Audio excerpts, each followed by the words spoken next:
The normal listener, defensive of the rationale of current drug prohibitions, might be inclined to dismiss my hypothetical scenario about .c audio file 1.0 for the breached castle, as irrelevant to real life, and might want to change the subject to real problems such as intravenous drug use, AIDS, crack babies, and other assorted horrors.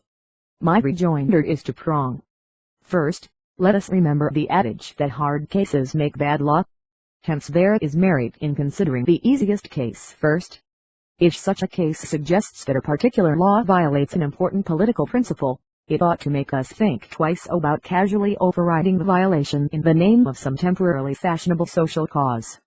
Second, let us keep in mind that the essence of freedom is choice, and that choice implies the option to make the wrong choice, that is, to abuse freedom and suffer the consequences. Thereby hangs a long tail, with a hopeless quest and many enthusiastic questers as its leitmotif. Like medieval searchers for the Holy Grail, these modern seekers look for the correct answer to an absurd question, namely how can we reduce or eliminate the risks and undesirable consequences of liberty, while retaining its rewards and benefits. The fact that we cannot do this has not stopped people, especially democratic socialists and other optimistic statists, from trying. Indeed, the history of modern welfare states is, in part, the history of that self-defeating effort. Rights entail opportunities as well as risks. This is why some people see the right to property as giving us prosperity and liberty, and others see it as giving us booms and busts. Why some see the right to property in land and houses as giving us builders, real estate agents and landlords who provide us with homes, while others see it as giving us unscrupulous money lenders and greedy slumlords to exploit people's homelessness. Similarly, we can see the right to drugs as giving us drug abusers and crack babies. Both images are real. Both are true. And the choice is ours.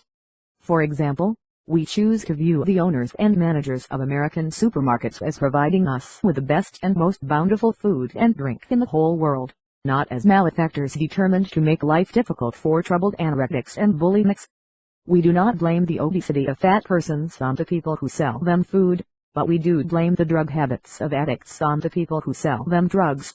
Obviously, the supplier of every good or service is, ipso facto, the potential seducer as well. The only question is whether he is a successful or unsuccessful seducer.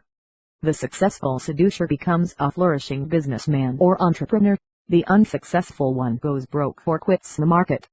This, in a nutshell, is the free market, the one and only secure foundation of individual liberty. If we try to redefine liberty in such a way that it is not liberty unless its results are individually and collectively healthy, which, in the case of drugs, means providing us with effective and affordable treatments for disease and protecting us from the abuse of drugs by both patients and doctors, we fool only those foolish enough to believe in miracles. Sometimes, that category includes the majority. We then speak, usually in retrospect, of a crowd of madness.